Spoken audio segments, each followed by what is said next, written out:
Hi there, it's Lisa from 90% Knitting. How are you? Today is Sunday. I believe it's the 29th, maybe? I don't know. It's the last Sunday in March. And I wanted to take the opportunity today to record a weaving video for you. I've had some requests to do various weaving videos, and as you guys know, if you've been watching the podcast, I'm a fairly new weaver myself, but sometimes I have found that it's actually beneficial for someone who's newer at something to share their experience with it because they're still getting the hang of it and can sometimes speak the same language, so to speak, as other new learners versus someone who's very experienced who might assume a certain level of knowledge that might not be there. So I'm just prefacing this video by saying that I am not an experienced weaver by any stretch, and I will do my best to be accurate. But my whole point of doing this video today is at least to show you what I have learned works best for me in warping my loom and getting set up and ready to weave. Secondly, the specific request that I had recently from the episode 333 celebration drawings thread, someone had asked if I could demonstrate how I weave my the fringy cowls, the houndstooth fringy cowls I've been making, and I will do another video about that in the future. I thought I would do that one now, but then the more I thought about it, the more I realized I think it might make more sense for me to show you a more basic weave as opposed to doing the houndstooth, because even though that's not a difficult process, it is somewhat different. I would say it's kind of like the next step. So you're warping with two different colored yarns in a houndstooth versus what I'm going to do today is just a plain weave, a single colored warp, and it is a little bit easier in that respect. So I'm going to start with this one, and I'm going to show you that. Specifically, I'm going to warp the loom to do another strip of fabric like this one that I did. I did this over the holidays this year, and I did show it to you guys on the podcast.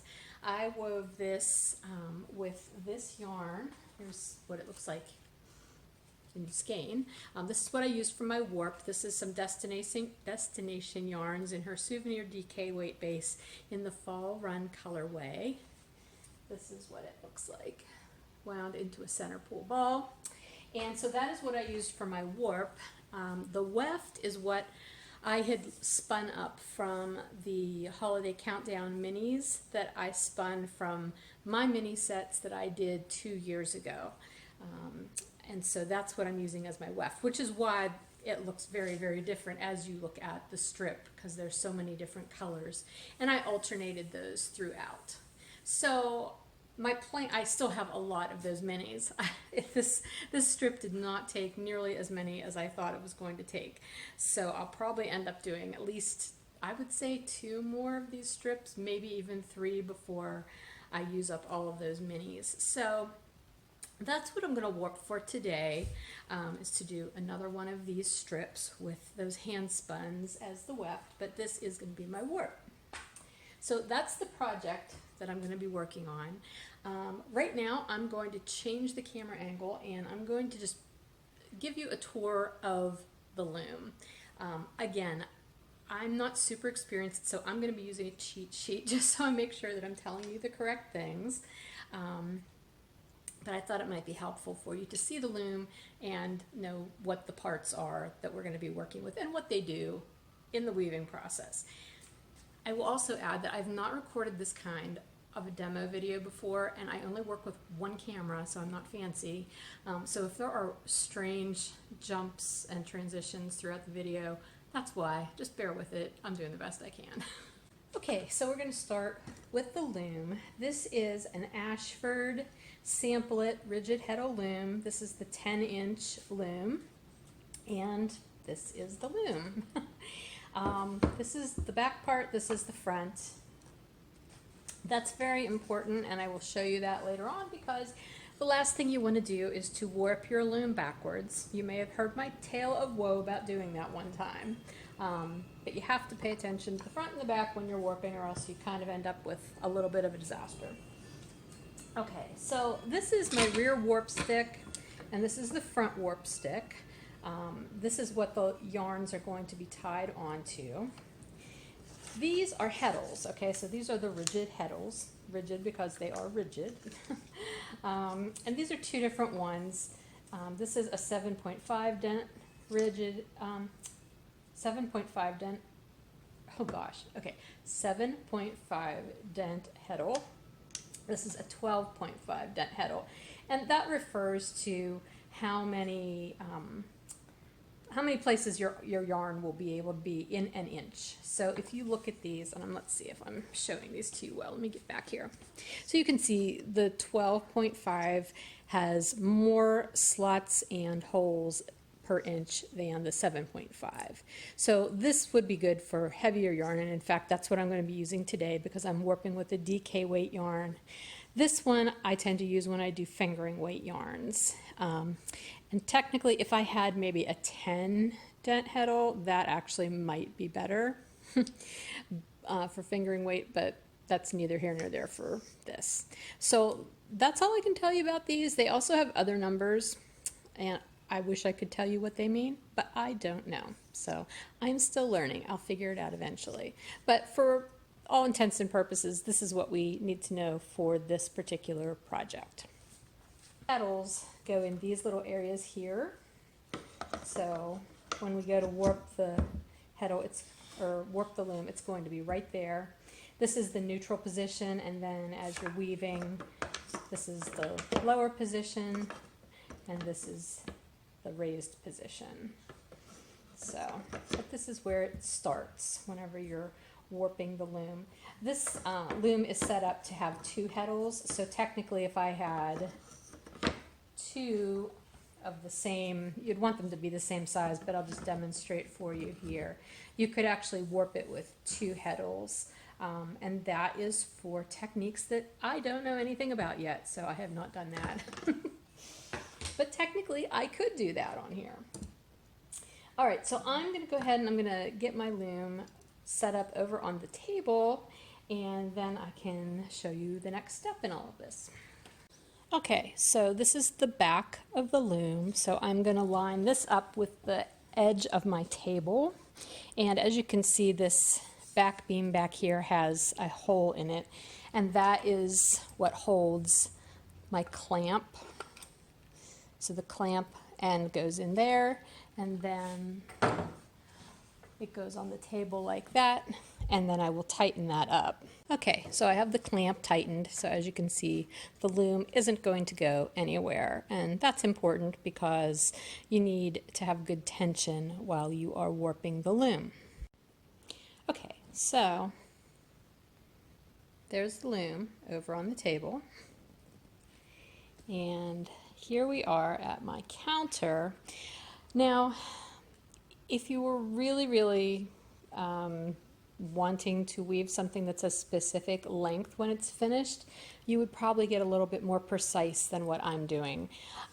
What this is going to, this is the same distance I did that first strip of fabric, and so this is going to yield approximately a 5 to 6 foot length of fabric. I'm not super concerned about that, so I'm not really measuring, but there are a lot of different formulas out there and everything to give you the right measurements for how long you want your warp to be if you want your finished piece of weaving to be a certain length.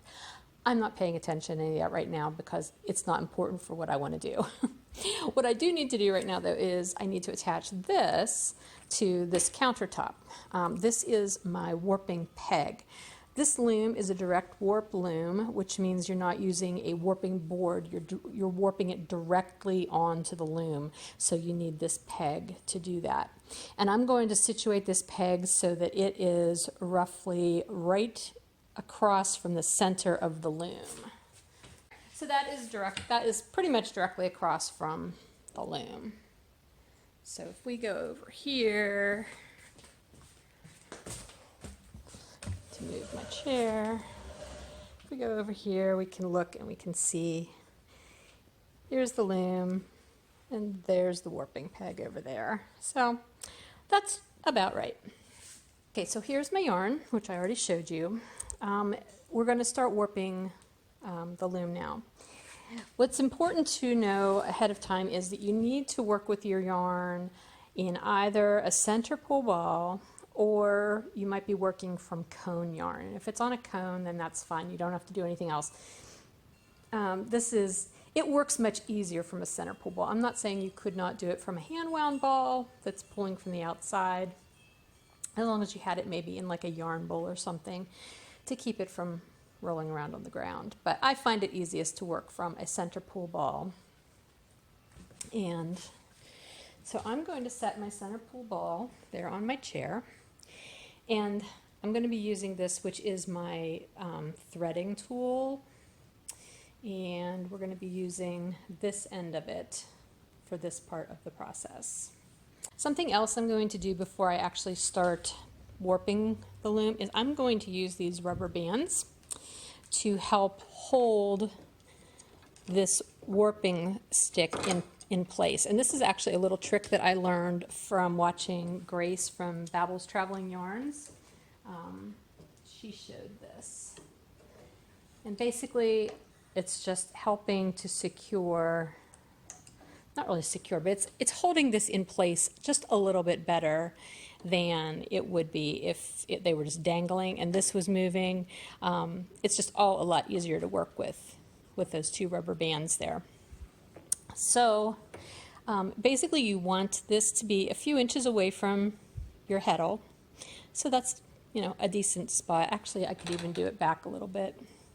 I generally have it kind of in the middle of this beam and the heddle.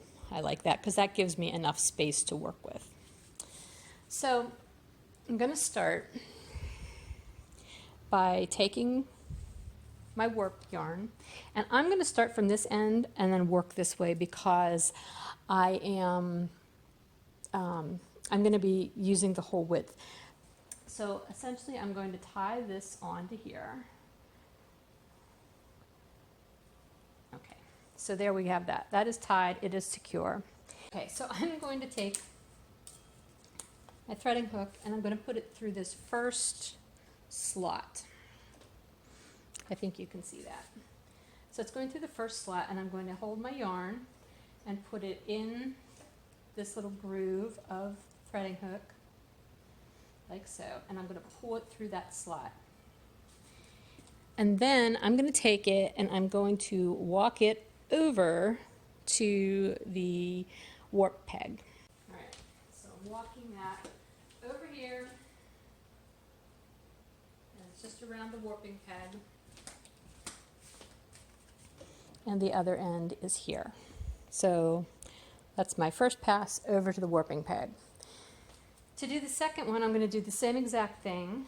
I'm going to put my warping hook in the second slot now, and I'm going to catch this, but I'm going to feed the yarn underneath this warp stick. So it's going over and then under this time, and back over to the warping peg.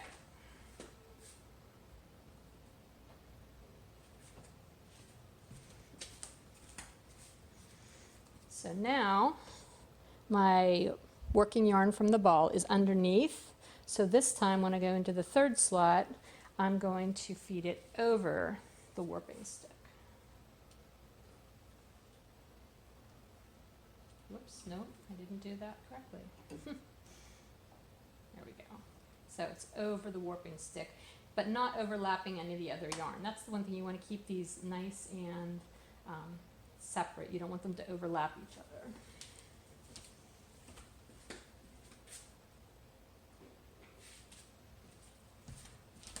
Ask me how I know that. So I'm going to continue doing this the whole way across the loom. When it's over, I'm going to thread it under. When it's under, I'm going to thread it over. And I'm going to just do that the whole way across the loom.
Okay, so I am threading the last slot now.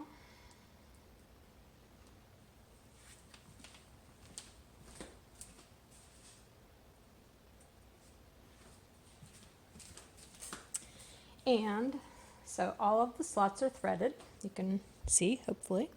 And so I need to now cut this piece and tie it off onto this warping stick, just like I did at the very beginning. So I'm going to cut it, leave enough to work with there.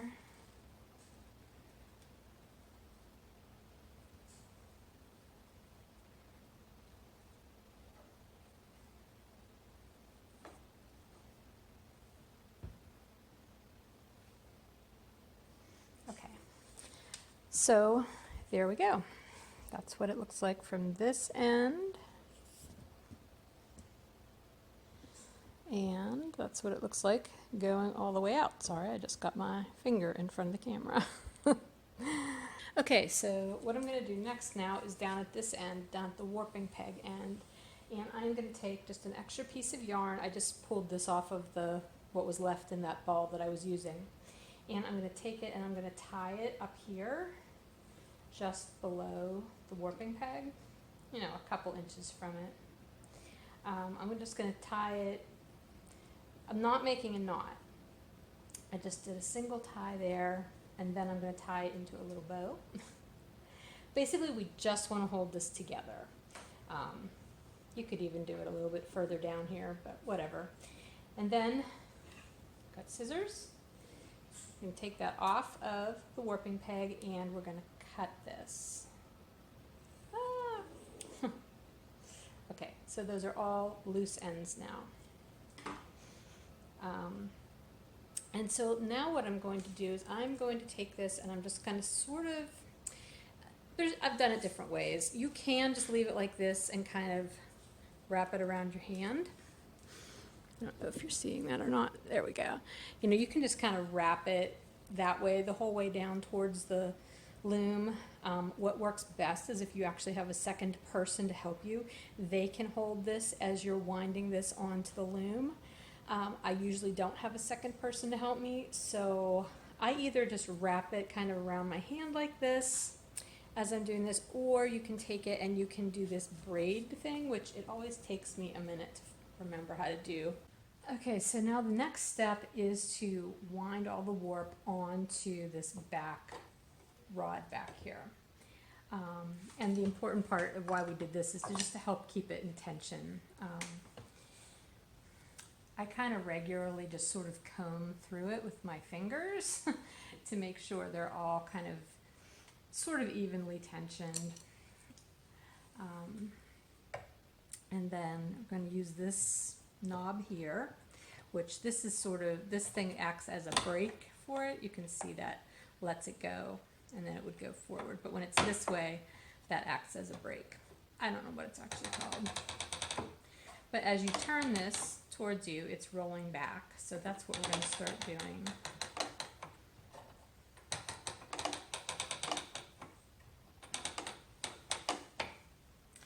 Okay, so as the yarn starts to, or as the warp, I mean you're using yarn, but anyway, as you're rolling this on here, you need to use something to keep the different layers of the yarn from getting enmeshed with each other.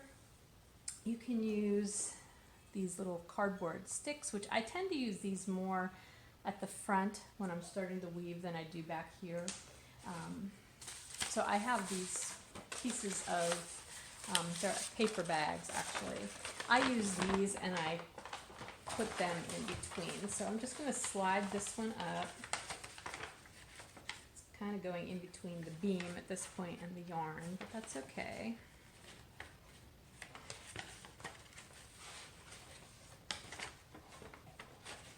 Takes a little bit of fiddling to get it started sometimes. All right, so now I've lost all my tension, obviously. Get in there. Oh, we need to take our rubber bands off. Oh my goodness. Okay. Did I really do that? Okay, let's reverse. There we go. Gotta get the rubber bands off, folks. So that was a lesson in what not to do. Alright, so I'm gonna get this going again a little bit here. Alright. So we're starting to get into the second layer.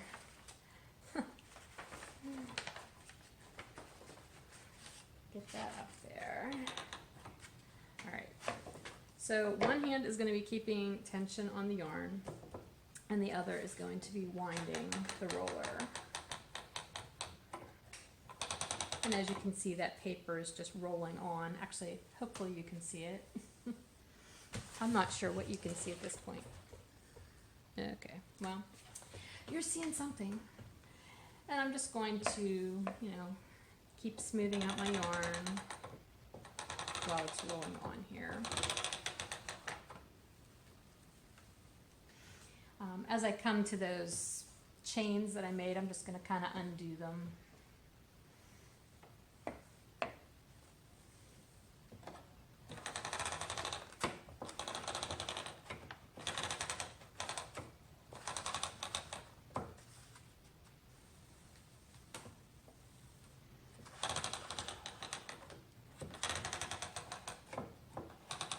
And as I come to the end of my piece of paper, I will add another one.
Okay, so I'm going to roll this on until I've got, I would say, a little, like about 1.5 feet worth of yarn at this end, because now I'm going to have to tie these onto here. As we slay the reed, or basically pull one of these strands through each of the corresponding holes that go with the slots. So that's the next step. So we're done working from the back now. So I'm going to unclamp it from the table.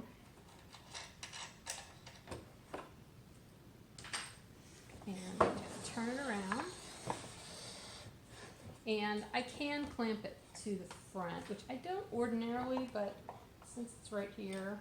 Okay, so this is the point where I'm going to take this little bow out that I tied. And take this tie off. So now I just have all of my loose ends. Aren't they pretty? And I am going to use my rubber bands again. And this time I'm going to put that out and clamp that so that it won't roll again. Okay, and again, that just offers stability.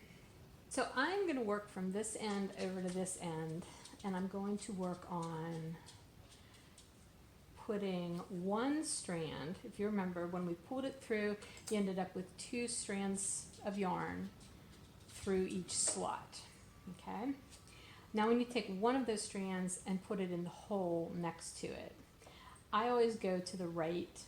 I don't know why, I just do. You could go to the left. It really doesn't matter. What does matter though is you have to pay attention to the back. And this I've also learned the hard way. One of these strands is naturally going to be laying to the left and one to the right. So whichever direction you're going, so I'm going to be putting a strand into the hole to the right of the slot. I want to make sure I'm taking the strand that is to the right back here. Because if you take the one from the left and try to put it in the slot on the right, it creates a crossover back there. And that's been one of my big problems with when I'm raising and lowering my heddle. The warp threads want to get stuck on each other. And it's part of that reason is because they're crossed over in the back. So I've learned that. I'll share that tip with you. So yeah, I need to make sure that I'm working with the strand to the right, to go into the right hole. So I'm just going to move all of these other ones out of the way for right now. And I'm going to take my threading hook again, and I'm going to use this end of it this time. So it's going to go in this hole.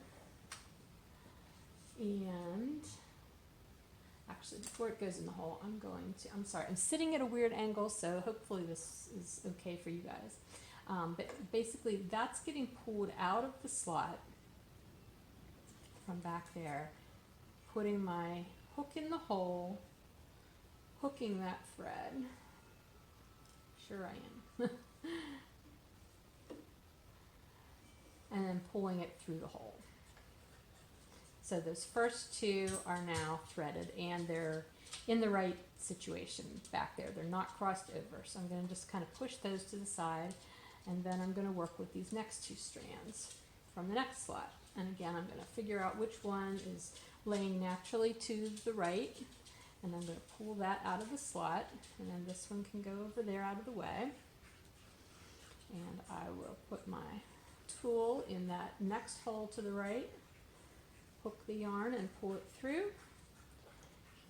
and put it over there. I like to keep my yarn separated and just out of the way. It makes it so much easier. Okay, and now I'm just going to continue doing that the whole way down the heddle.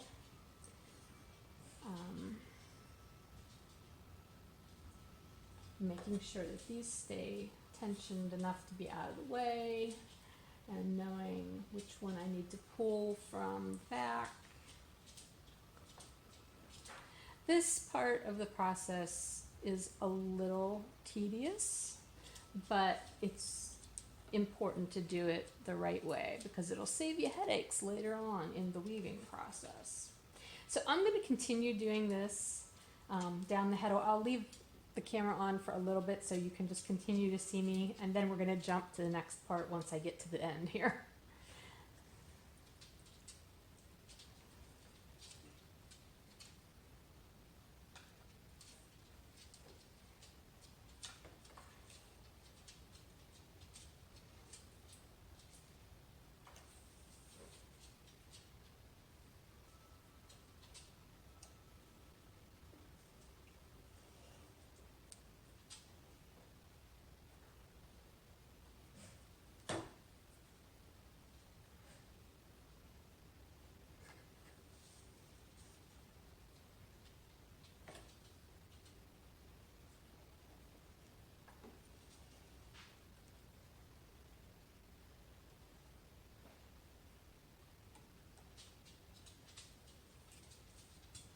Okay, so these two are actually a little twisted. So I'm going to straighten those out.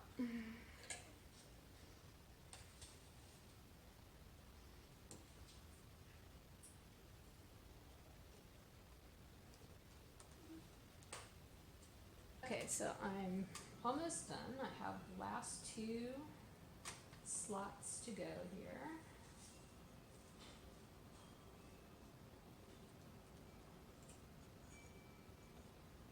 I love how this looks. I did end up unclamping the loom from the table when I got to about the halfway point because I found it easier to do it when I could move it closer to me. And just move it around as I needed to, so it's all good.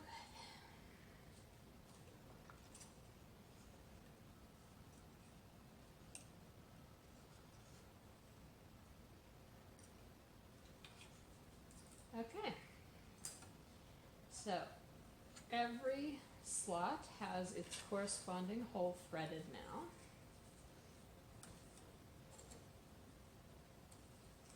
And that's what that looks like. Actually, I probably could have left that up there. You know, the whole time I was doing this, I just realized I didn't really even need to have that rubber banded because I'm not doing anything with that yet.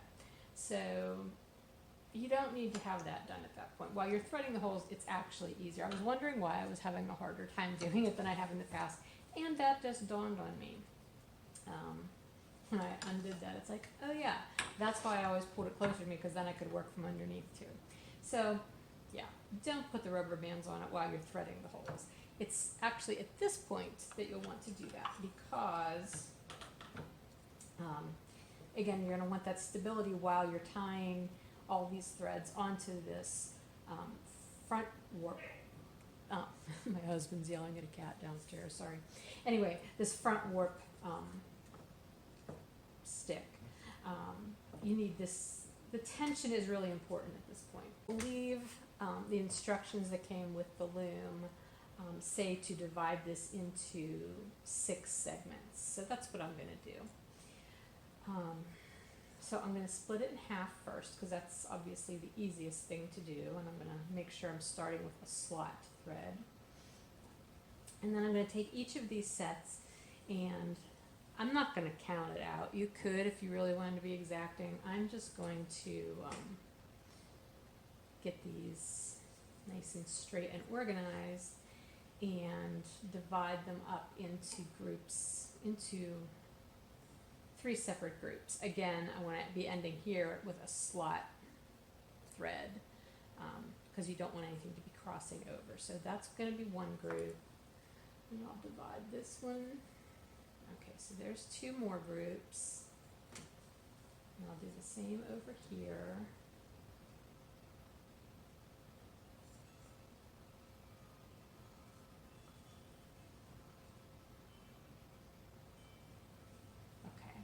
So there's my six groups. Okay, so what you're going to do is you're going to take this section and you're going to divide it in half. So I've got 6 and 6 here for this little group. They're going to go underneath this bar, like so. Okay. Putting tension on them. And then I'm going to tie that. And I'm just going to leave that sit there. And then I'm going to do the next set, which I mushed together here, but that's okay. I'm going to do that same thing with the other center set. So divide that center set in half, pull them under that bar.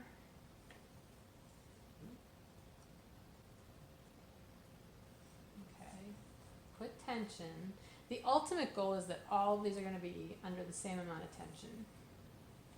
Do just an overhand knot and just leave that there.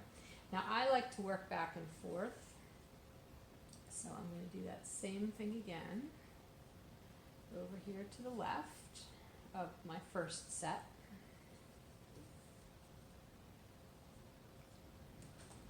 And while you're doing this, you want these to be in a place so that these are straight. Like, you don't want them all mushed in or pushed out. Everything you want to be kind of straight here.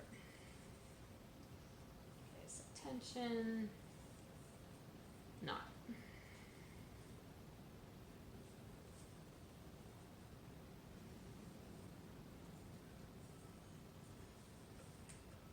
Tension, knot. And these are going to get adjusted before we're done, so.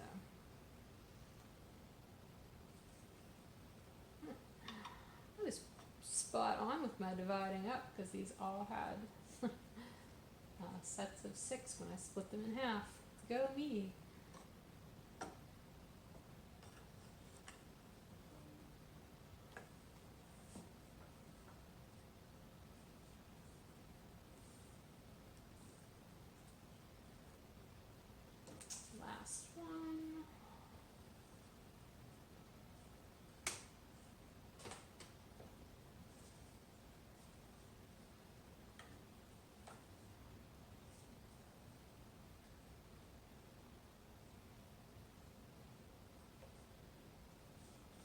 I'm trying to keep my threads organized here.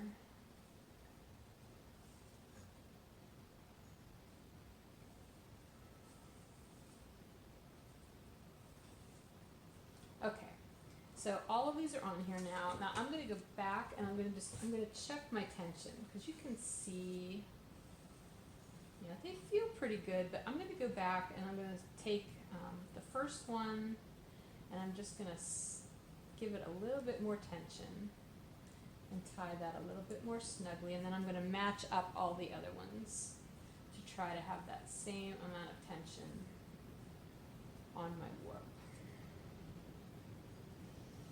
The tension on your warp threads, I've found, is quite important, because that is what keeps the shed, which is the area between the upper and lower warp threads, from being clean. Like, things will get stuck in there. Threads will get stuck if they're not warped, if the tension is not uniform. That's one of the things that can make that happen, in addition to having things crossed over back here, like I talked about before. These are all things I've learned through doing this. I probably could have learned it by taking a class or reading, but I learned by doing and making mistakes. All right, so checking my tension, that feels pretty good. None of these sections feel like looser than others. And I'm just going to look back here real quick and make sure, yeah, there's nothing doing anything weird back there. Okay, so now I'm going to take these, and you're not doing a complete bow. You're kind of pulling this through, like so. So you have one loop. Honestly, these are probably longer than they need to be. I probably could have wound more on the back, but I always err towards caution, because I just want to make sure I have enough to work with out here in the front. And the whole point of having these is to make this easy to undo whenever you're done weaving.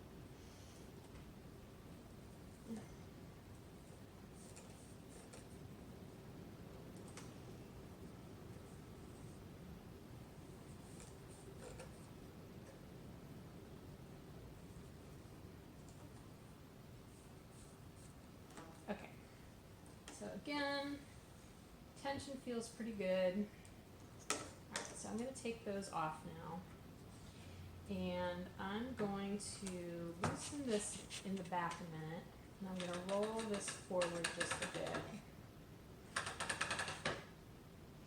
and I'm going to lock that in the back again, and I'm going to lower this and then look through my shed.